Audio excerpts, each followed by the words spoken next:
반갑습니다. 네, 사랑방 우리 나눔지 공부에 우리 동참해 주신 모든 성도님들을 주님의 이름으로 환영하며 축복합니다. 오늘은 우리 9월 셋째 주이고요. 하나님을 위해 집을 짓는 백성이라는 제목으로 열왕기상 5장 우리 1절로 18절 말씀을 통해서 이번 주도 풍성한 사랑방 나눔의 시간이 되시기를 바랍니다. 자, 서론을 읽어보도록 하겠습니다. 우리 자유롭게 찬양도 하시고 또 아이스 브레이킹도 하시고 또 삶을 나누신 후에 공부를 이렇게 하시면 좋겠는데요. 자, 우리 서론 읽어보도록 하겠습니다. 성도의 삶과 가정 그리고 교회도 결국 하나님의 영광을 위해 존재합니다. 솔로몬은 하나님의 영광을 위해 그의 아버지 다윗이 소원하고 하나님이 약속하셨던 성전 건축을 시작하기로 결단합니다. 이를 통해 솔로몬은 이스라엘의 참 주인이 오직 하나님이심을 드러냅니다. 성전 건축을 시작하는 이 내용으로 오늘 한번 살펴볼 텐데요. 첫 번째 단락은 1절로 6절입니다. 솔로몬이 성전 건축을 위해 두로왕 히람에게 백향목을 요청합니다. 1번, 솔로몬이 히람에게 성전 재료로 쓸 백향목을 달라고 청할 수 있는 이유는 무엇입니까? 1절을 보실까요?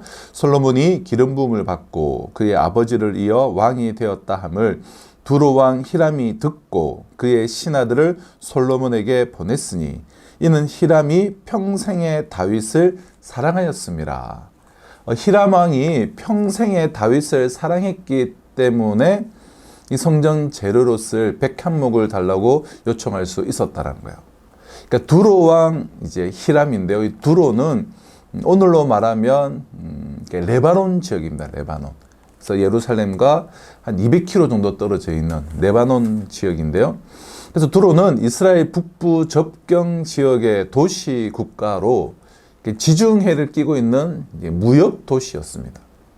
히람은 이 항구에서 지중해 쪽으로 한 730여 미터 정도 떨어져 있는 이 해안가에 이 안반을 요새화하여서 나라의 기틀을 마련한 그러한 인물인데요.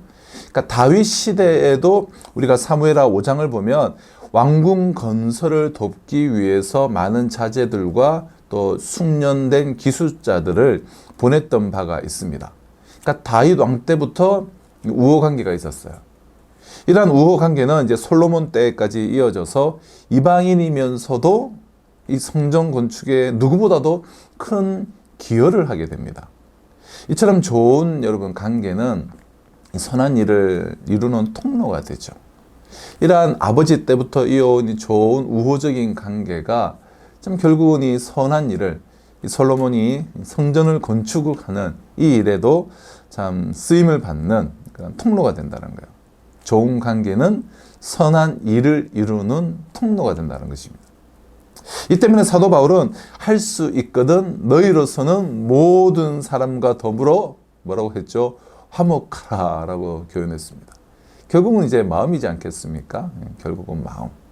마음을 어떻게 또 모아주냐, 또 함께 해주냐, 이런 것들이 참 중요하지 않을까 싶어요. 그래서 이 마음이 상한, 상처 입은 사람들, 혹은 상처 입은 공동체에서 뭘 하나 하기가 참 어려워요. 마음이 상처가 이렇게 있기 때문에. 그래서 우리가 참 상처를 치유하고, 치유하기 위해서는 용서죠. 치유는 용서로부터 나타나게 되죠. 그래서 먼저 우리가 마음이 치유되어지고, 용서되어지고, 서로 사랑하고, 화합하고, 또 좋은 관계를 맺을 때에 우리가 협력하여서 이방인도 적극적으로 돕지 않습니까? 협력하여서 우리가 좋은 일들을 해낼 수가 있는 것이 아닌가 싶어요. 아무튼 히람은 평생에 다윗을 사랑했다. 참 화목하고 좋은 관계였다라는 거예요. 자, 2번 보실까요? 다윗이 성전을 건축하지 못한 이유는 무엇입니까? 우리 3절을 보실까요? 당신도 알거니와 내 아버지 다윗이 사방의 전쟁으로 말미암아 그의 하나님 여호와의 이름을 위하여 성전을 건축하지 못하고 여호와께서 그의 원수들을 그의 발바닥 밑에 두시기를 기다렸나이다. 왜 다윗은 성전을 건축하지 못하고 지금 솔로몬 때에 성전을 건축하도록 허락하셨는가? 그럼 다윗이 성전을 건축하지 못한 이유는 다윗은 사방의 전쟁으로 말미암아 여호와께서 그의 원수들을 그의 발바닥 밑에 두시기를 기다려야 했다라고 말씀하고 있습니다. 그럼 다윗이 성전을 건축하지 못한 이유는 이것뿐만 아니라 크게 세 가지로 이제 볼 수가 있는데요. 첫째는 하나님은 다윗의 성전 건축을 거절하시면서 오히려 하나님께서 다윗의 집을, 너의 왕궁을, 너의 나라를, 너의 가문을, 이 다윗의 집을 견고히 세우시겠다라고 말씀하셨습니다. 이것은 다윗 가문과 성전의 이 주권자가, 주관자가 하나님이심을 명확히 하시는 일이었어요. 우리 사무엘하 7장 4절로 12절에 보면 하나님께서 나를 위해서 성전을 건축한다고 일단 됐고, 내가 너의 집을 더 견고하게 해주겠다. 내가 성전이면 성전, 너의 집이면 집, 내가 주권자다. 약속하시는 말씀이 있는데요. 그래서 첫 번째는 먼저 오히려 내가 너의 집을 더 견고하게 세우겠다. 하나님께서 주권자이심을 말씀하셨기 때문이고요. 둘째 이유는 피를 많이 흘린 이 전쟁의 사람 다윗은 이 성전 건축의 의미를 온전히 드러내기에 적합하지 않은 인물이었기 때문이에요. 어차피 대적들과 싸우느라고 흘린 피긴 하지만 오늘 피를 많이 흘렸기 때문에 성전 건축의 의미가 드러나기 적합하지 않은 인물이 다윗이기 때문에 다윗은 성전 건축을 하지 못했죠. 셋째가 오늘 본문의 말씀처럼 솔로몬의 때에 찾아온 이 온전한 이 평화의 시기가 성전 건축의 적기인 이유이기 때문입니다. 자, 우리 3번 보실까요? 여호와께서 다윗에게 주신 약속은 무엇입니까? 우리 5절. 여호와께서 내 아버지 다윗에게 하신 말씀에 내가 너를 이어 내 자리에 오르게 할 내 아들 그가 내 이름을 위하여 성전을 건축하리라 하신 대로 내가 내 하나님 여호와의 이름을 위하여 성전을 건축하려 하오니. 다윗에게 주신 약속, 너를 이어 너 자리에 오르게 될 내 아들 그가 내 이름을 위하여 성전을 건축하리라. 하나님께서 다윗에게 이 약속을 이제 주셨어요. 그래서 이제 솔로몬이 성전을 건축하게 됩니다. 하나님께서는 다윗의 성전 건축을 막으셨지만 그의 마음만은 매우 기쁘게 받으셨어요. 그래서 내가 너의 집을 더 견고하게 해주겠다라고 그렇게 행하셨죠. 그리고 그의 아들 솔로몬으로 하여금 성전을 건축하게 하겠다라는 약속을 주셨습니다. 이처럼 성전 건축은 사람의 열망이나 헌신으로 주도되는 사역이 아니라 오직 하나님의 뜻에 따라 이루어지는 사역입니다. 오늘 그리스도 안에서 성전된 우리의 삶을 세워가는 일 또한 마찬가지예요. 건물로서의 성전뿐만 아니라 정말 성전된 내 삶을 세워가는 일도 마찬가지라는 거예요. 우리는 거룩함을 열망해야 하고 또한 헌신해야 하지만 그보다 먼저 이루시는 분은, 이 모든 것을 이루시는 분은 오직 하나님이심을 우리는 온전히 인정해야만 할 것입니다. 자, 이러한 우리 첫 번째 단락을 통해서 우리 두 가지 나눔이 있는데요. 나눔 첫 번째, 히람은 이방인이지만 다윗을 사랑했기에 성전 건축에 참여합니다. 이처럼 성도가 하나님 앞에서 바르게 살 때 그것을 본 불신자들도 이방인들도 하나님께 마음을 열 수 있습니다. 믿는 이들의 어떠한 모습이 불신자로 하나님께 마음을 열게 만드는지 서로 이야기해 봅시다. 참 이방인 왕이었던 히람이 다윗을 사랑했기에, 참 다윗을 좋게 보고 있었기에, 솔로몬도 참 좋게 보았기에 이게 적극적으로, 그 누구보다도 적극적으로 이제 돕지 않습니까? 이처럼 우리가 하나님 앞에 바르게 살 때에 불신자들도 하나님께 문을 열 수가 있다는 거예요. 어떤 모습이 불신자로 하여금 마음을 문에 열게 할까요?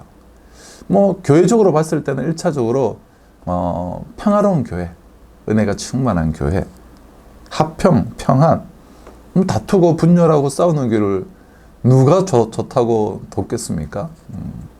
성도 개인으로 봤을 때는 기쁨이 충만하고 사랑이 가득하고 그러면서도 겸손한 참 그런 사람들을 볼 때에 불신자들 마음문을 열겠죠. 결국 이제 성령의 열매지 않겠습니까? 열매로 알리라. 우리의 인격 가운데 우리 심령 가운데 이 열매가 가득 맺히는 것. 그리고 그 그리스도의 인격으로 참 교회의 본질적 사명을 우리가 감당해 나갈 때 참 세상 사람들은 야, 저기 진정한 교회가 있구나. 저기 참 교회가 있구나. 그러면서도 참 고난이 얼마나 많습니까? 고난이 많지만 고난 중에도 그 장차올 영광을 바라보면서 참 기쁨으로 주신 사명을 감당하며 나아갈 때, 고난의 길도 기쁨으로 나아갈 때, 세상 사람들을 보면 아니 도대체 기뻐할 이유가 없는데 저 사람은 왜 저리 기뻐하지? 저 사람은 뭔가 나에게 다른 것이 있다. 네. 성령으로 충만하고 우리가 영적으로 매우 부요할 때에 바로 예수를 바로 믿을 때에 저 사람들은 뭔가 다르다. 우리가 뭔가 다르다. 하면 그들은 마음문을 열게 되는 것 아니겠습니까? 뭐 여러 가지 우리가 다양한 적용이 있겠지만 우리가 각자 한번 나눠보시고요. 우리 나눔 2번. 다윗은 성전 건축을 열망했지만 하나님은 그의 아들이 성전을 지을 것이라고 하셨습니다. 우리의 계획과 하나님의 계획이 다르고 우리 때와 하나님의 때가 다를 수 있습니다. 하나님이 내 생각과 다르게 응답하신 경험을 나눠보고 응답을 기다리는 과정에서 어떠한 자세가 필요한지 이야기해 봅시다. 하나님과 내 생각과 다르죠. 예. 우리가 하나님의 생각을 다 알 수가 없죠. 그래서 우리는 내 생각을 고집해서는 안 되는데요. 뭐 저의 경우도 내 생각과 참 너무나 다르게 하나님께서 응답하신 길을 이끄시고 상황을 허락하신 경우가 참 많은 것 같아요. 하나님이 내 생각과 다르게 응답하신 경험을, 그러니까 응답을 기다리는 과정에서 어떠한 자세가 우리에게 필요할까요? 우리가 말씀을 구하고 어떻게 해서든지 하나님의 말씀을 구하고 뜻을 구하고 그리고 응답을 받고 그 약속의 말씀을 붙잡고 응답받은 말씀을 붙잡고 인내함으로 우리가 나아가는 것, 그게 가장 필요한 이제 자세가 아닐까 싶어요. 하나님의 말씀을 간절히 구함과 그리고 오래 참음, 인내함으로 그 말씀이 응답되어지기를 기다리는 것, 이런 것들이 좀 개인적으로 참 중요하다 싶습니다. 우리 서로 한번 꼭 돌아보면서 나눠보시고요. 자, 우리 큰 두 번째 단락입니다. 2번입니다. 솔로몬이 역군들을 세워 성전 건축을 위한 제목과 돌들을 갖춥니다. 1번, 솔로몬의 청을 듣고 두로왕 히람은 어떻게 반응합니까? 자, 7절, 8절. 히람이, 솔로몬이 요청을 했어요.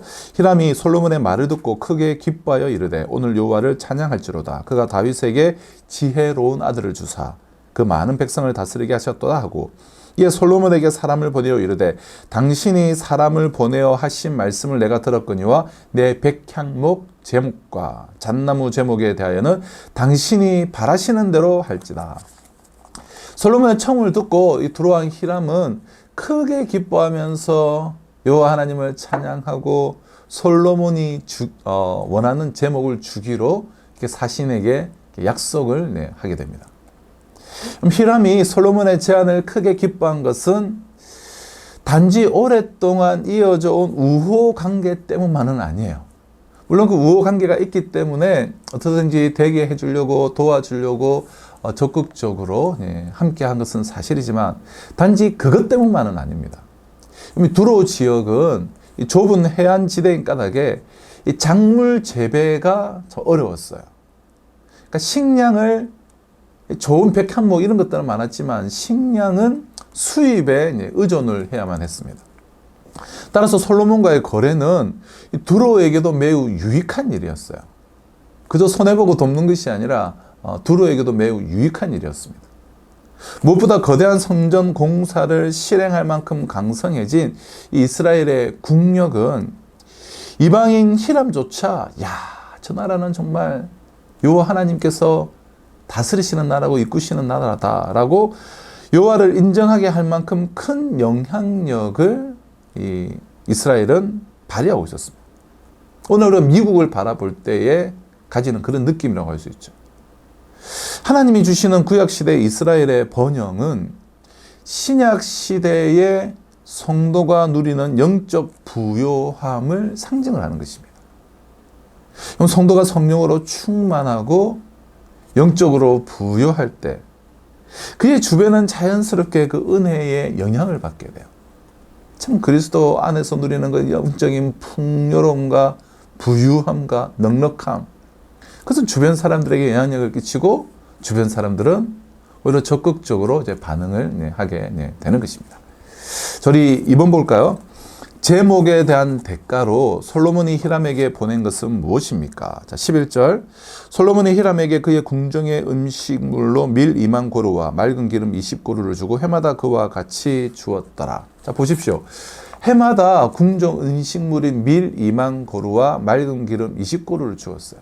솔로몬이 히람에게 그 백향목 대가로 지불한 것이에요. 1고루는 약 220리터 정도인데요. 그러므로 밀 2만 고루는 약 440만 리터. 또 기름 20고루는 한 4,400리터가 되는데요. 그러니까 맑은 기름이란 올리브유 가운데서도 매우 깨끗한 고품질의 고급 기름을 뜻합니다. 솔로몬은 이 엄청난 양의 이 밀과 기름, 이 식량을 히람의 왕궁에 한 번이 아니라 뭐라고 되어 있죠? 매년 공급해 줬어요. 매년. 그뿐만 아니라 자, 구하는 별도로 우리가 또 뒤에 보면 성전 공사를 하는 이 히람의 인부들 있지 않습니까? 그 인부들에게 밀 2만 고루, 보리 2만 고루와 포도주 2만 밭, 기름 2만 밭, 이제 1밭은 약 22리터 되는데요. 그것을 매년 계속해서 지급했어요. 솔로몬의 왕궁에서 여러분 소모되는 곡식이 연간 약 3만 2천 고루 정도였다는 것을 우리가 생각해 보면 솔로몬이 성전 건축을 위해서 얼마나 절심전력을 다했는지, 성전 건축에 얼마나 집중하고 많은 것들을 부었는지, 또한 그 역사를 감당한 이스라엘의 그 부요함이, 그것을 다 감당할 수 있을 정도의 이스라엘의 부요함이 어떠했는가를 우리는 가늠해 볼 수가 있는 것입니다. 얼마나 많은 하나님의 풍성함과 부요함을 받고 또 그것을 정말 집중하여서 하나님의 성전을 세우는 일에 또 들여지고, 이런 것들을 우리가 이제 볼 수가 있는 것이죠. 3번입니다. 성전 건축의 대업을 위해 여호와께서 솔로몬에게 주신 것은 무엇입니까? 자, 12절. 여호와께서 그의 말씀대로 솔로몬에게 지혜를 주신 고로 히람과 솔로몬이 친목하여 두 사람이 함께 약조를 맺었더라. 솔로몬에게 무엇을 주셨죠? 그의 말씀대로 지혜를 주셨다. 그럼 지혜는 솔로몬이 이스라엘을 바르게 통치하기 위해서 그 초창기에 하나님께 구했던 은사가 바로 지혜였어요.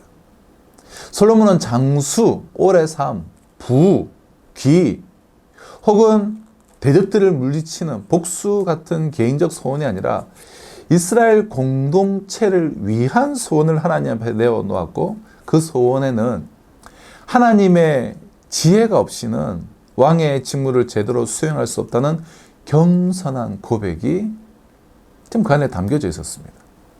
그럼 솔로몬의 이러한 소원을 크게 기뻐하신 하나님은 솔로몬이 구했던 그 지혜뿐만 아니라 부와 영광과 장수까지 다 약속하시고 다 주시겠다고 말씀하셨죠. 열왕기상 3장 5절 이하의 내용이지 않습니까? 그럼 오늘 성전 건축을 위해 사용되고 있는 솔로몬의 이 부와 지혜는 바로 그 약속대로, 그때 구한 그 약속대로 받은 선물이었음을 우리는 알 수가 있습니다. 솔로몬에게 그가 구한 대로, 하나님의 말씀대로 지혜를 주셨다는 거예요. 자, 나눔 3번입니다. 솔로몬이 성전 건축이라는 이 대사를 이루기 위한 외교적 성취를 얻어내고 다양한 재원을 마련할 수 있었던 것은 그가 하나님께 구하여 얻은 지혜 때문이었습니다. 오늘 하나님이 내게 주신 삶의 과제는 무엇이며 그것을 얻어내기 위해 어떤 지혜가 필요한지 나눠봅시다. 네, 다 많은 지혜들이 필요하겠죠. 우리가 대화의 지혜, 설득도 마찬가지고 또 여러 가지 지혜가 있겠지만 무엇보다 지혜가 무엇입니까? 네, 지혜는 여호와를 경외함이에요. 여호와를 경외함이 지혜의 근본이죠. 또한 지혜가 무엇입니까? 십자가의 도죠. 십자가의 도가 멸망하는 자들에게는 미련한 것이지만 구원을 바라는 하나님의 자녀들에게는 십자가의 도가 바로 하나님의 지혜다. 예. 우리에게는 하나님의 도가, 십자가의 도가 지혜죠. 우리가 어떤 일을 감당함에 있어서 지혜가 필요해요. 네. 지혜가 필요하죠. 여러 가지 대화에 대한 관계성에 있어서 또 그 외 모든 여러 가지 지혜들이 이제 필요합니다. 그 무엇보다 참 지혜는 하나님을 경외하는 거예요. 여호와를 경외하는 거예요. 하나님 앞에서 내가 선택하는 거야. 하나님을 두려워하고 그 공의로운 하나님 앞에 서는 것, 여호와를 경외함. 그리고 십자가의 도가 지혜예요. 십자가에서 나는 죽었음을 고백하며 온전히 정말 하나님의 인도하심 가운데 나 자신을 내어놓는 것, 그게 진정한 지혜가 아닐까 싶습니다. 사랑하는 우리 성도 여러분, 오늘 솔로몬이 하나님을 위해 집을 짓는 이 성전 건축의 과정을 통하여서 우리는 많은 것들을 좀 생각하게 됩니다. 정말 어떻게 나에게 주신 사명 가운데 하나님의 교회를 세워나가고 또 가정을 세워나가고 주신 사명을 어떻게 살아가야 될지, 하나님 주신 사명을 감당하기 위해 나에게 필요한 지혜를 허락하여 주시옵소서. 하나님의 집, 그리고 성전된 교회, 그 다른 무엇보다 본질적 성전인 나를 지어감에 있어서 보다 우리가 하나님의 뜻과 계획 가운데서 우리의 가정과 우리의 교회와 내 삶을 세워가시는 우리 모든 성도님들 되시기를 주님의 이름으로 축원합니다.